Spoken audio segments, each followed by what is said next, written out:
Hello, my name is Dr. George Mochocki. Welcome to Introduction to Business Online offered by Harper College.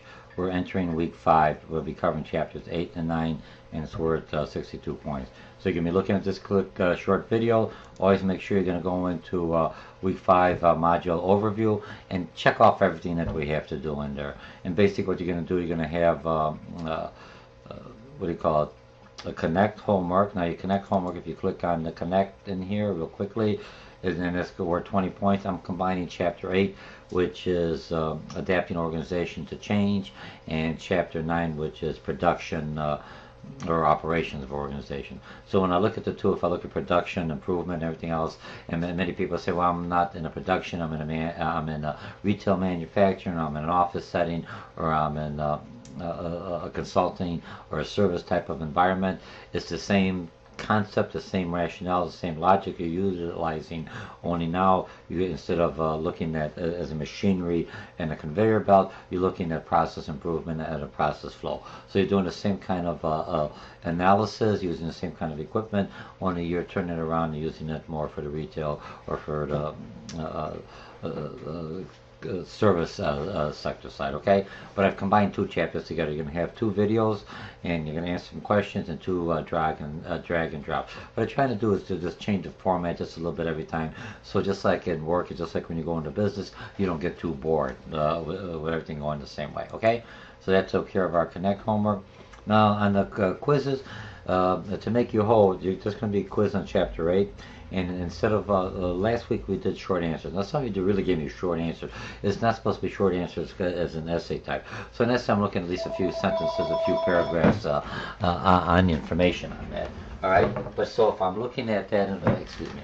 So if I'm looking at that information on the quizzes, you would have 11 questions, and each question would be worth 2 points. But last week, remember, you gave me too short of an answer, so you didn't get the full 3 points. It's worth 3 points when it's a short essay. This one's going to be all multiple choice, so you should do pretty good, and it'll help you bring your grade up. And this is to get you used to taking Blackboard quizzes, so when you take your final exam, which is going to be on Blackboard and not through the McGraw-Hill Connect software. Okay, so you have the quizzes. You're going to have one form. Now, it's going to be a major forum. Next week you're going to have the forum, and I don't know how I'm going to do it. I'm going to have the forum and an assessment tied together, because you're going to be talking about your feasibility project. And so I want you to start thinking about your feasibility project now, so next week you're going to have an idea what you want. And what do I require in a feasibility project? You click on over here, and you're going to see feasibility PowerPoint, and you click on that, and you'll have everything you're going to need. You have a new venture. It's a short 20-minute clip explaining that. You're going to have a video on a PowerPoint screen. So you have two of them in here. They both look like the same. One is different. One's on a PowerPoint. I'm not requiring you as yet to do a PowerPoint, but you may be submitting a PowerPoint to me, graded, what do you call it, paper for other students. So look at that, and you should do pretty good on that, all right? And then on week 6, we'll be discussing the different feasibility. Okay, so let's go back to week 5. And what do we have left? You have the quiz, you have the forum. Before you do the answer the quiz, the forum, remember, I want you to start doing different assessments. The assessments so you understand your own strengths and weaknesses. And as you understand your own strengths and weaknesses, whether you're going to be a manager or an entrepreneur or a champion for a cause, once you understand that and how you're going to develop them, that's the skills you want to learn out of going to college, even in an online class. So I give you all these assessments. A lot of times you'll be taking assessments for your next promotion or even get it higher, so I make sure I have the right individual. But before you do that, you have to complete these 3 assessments. I always provide you with the link, so you understand the link if this one doesn't work. This one's in corporate preferences. Do you want to be in a relationship type of an organization? Do you want to be in a very controlled type of organization? And we did on the leadership. It kind of builds up on this. So once you have your own kind of preference, and even I'm not saying it's the right preference, but you say, hey, that's not the preference I want, you could adjust it, as we're going to learn about adjusting culture. Now the other one is whether I'm going to be organic or mechanistic.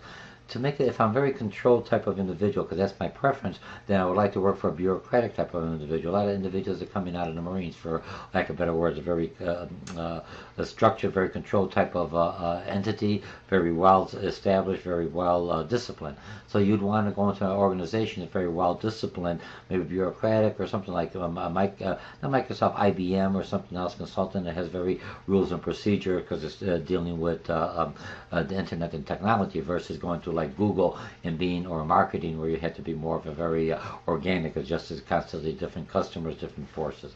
But what you're going to find out, you're going to need both structures, but you may have a preference one for the other.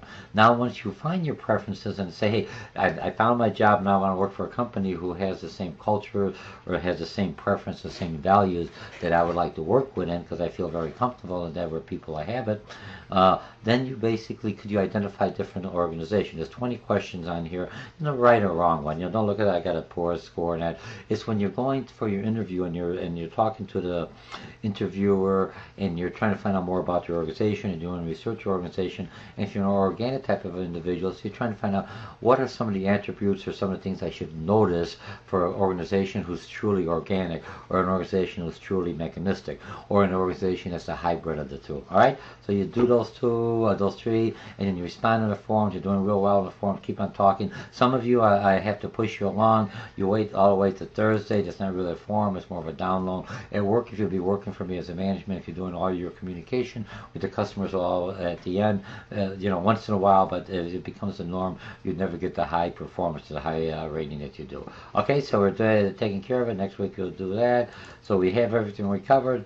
Click it out, look at this. Oh, last thing, your short clips that you're watching, I'm going to have one, I'm going to do this strictly on chapter 8, adapting organizations with the mind maps, and that will be a traditional YouTube.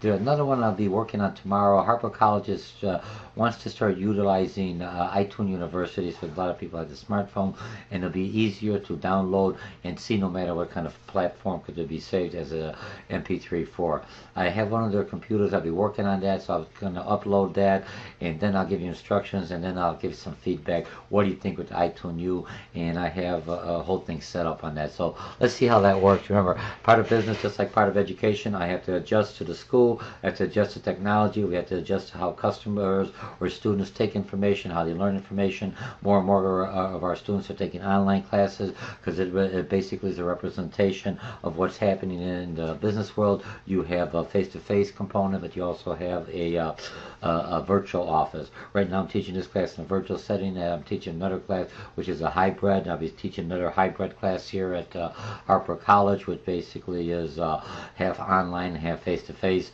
and it's a very condensed class for a different target student who needs to graduate within a year and a half, so they have a very accelerated program.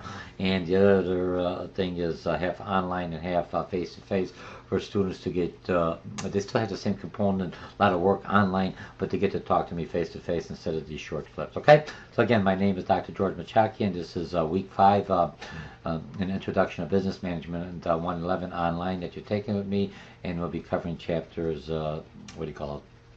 8 and 9, and I have short clips on there for that. So I'll see you in the forums. Make sure you log in the forums, do the exam, do the quizzes. You already know the routine. Come up with your feasibility. Before you know it, this class is over, and you're really learning a lot, and you're expanding, and try to start using in your forums and everything else the business terms and concepts you're learning. That's how you improve your vocabulary. So when I'm talking to another business person, another manager, he or she knows that they're at a different level, because they know the language of business. Okay? Have a nice day. Bye.